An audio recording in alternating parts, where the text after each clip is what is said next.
is our Europe editor, Armen, who joins us here on set. Armen, take us through that, first of all. We've got a lot of the main names have been coming out, exactly who is where and why it's been so complicated to fit everybody in, as it were. Yeah, that's right. It's really hard because you've got to get a balance of geography, of political party, and gender. So it's an almost impossible balancing act, and it's taken Ursula von der Leyen a lot of time to bring this all together.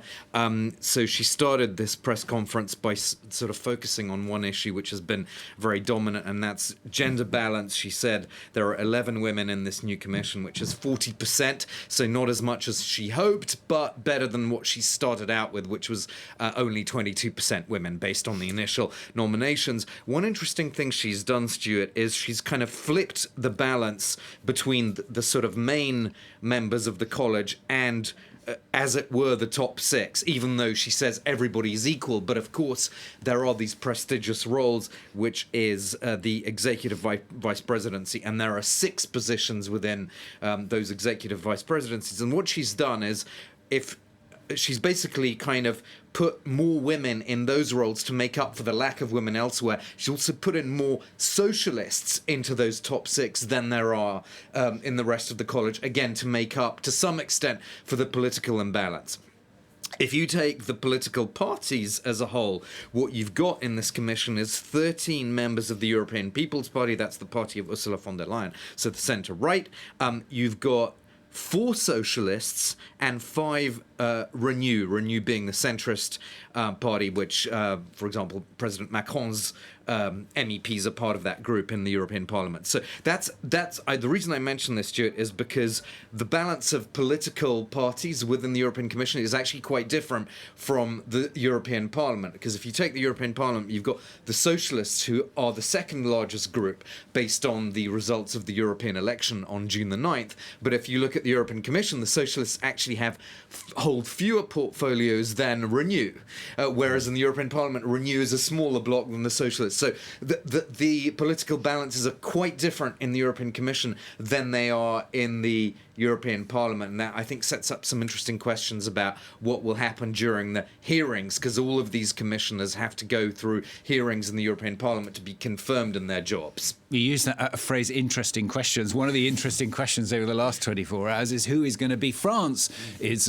nomination, because it was Thierry Breton, but he quit suddenly, didn't he, after he accused Ursula von der Leyen of pushing Paris to ditch him. So instead, yesterday, Emmanuel Macron nominated Stéphane Séjourné, and there is a top job for him, isn't there? Yes, Stéphane Séjourné does indeed get one of these 6 executive vice presidents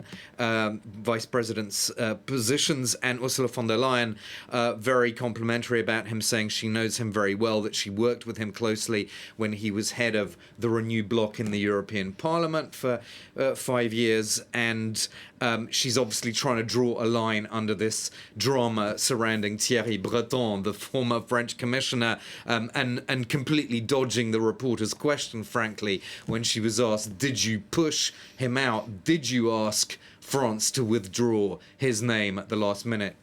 Not surprisingly, she didn't answer that and said, well, it was President Macron who put forward Stéphane Séjourné. Yeah, but what happened just before that? Well, she didn't say anything about that one. Yeah, exactly. Yeah. Well, at least for now anyway, it seems to be sorted out. What about, I mean, she started off not before she talked about the names, just talking about the general strategy, what the whole Parliament should be aiming at over the next over the next 4 years. Yeah, so a couple of things there. So she sort of outlined the priorities, which are competitiveness. She said decarbonisation, digitalization. So those are sort of the 3 top bullet points I think I would have taken away from the start of her press conference. And also she kept stressing this issue of coordination between members of the commission, because she was asked in the press conference, well, aren't they just going to tread on each other's toes because some of them have very similar or overlapping portfolios? So who's going to actually be making the decisions?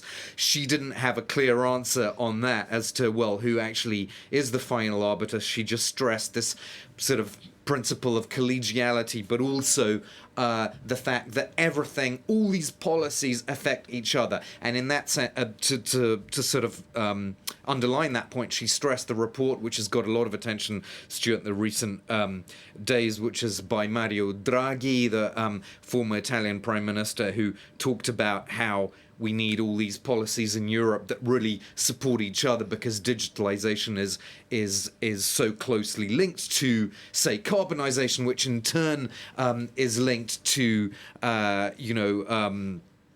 to the green transition. So all these policies are very, very closely interlinked. So that she was trying to get that across, I think, in this press conference, but it still doesn't really answer the questions well when you have egos involved and people trying to impose themselves in their new jobs. Who's actually going to make the final decision?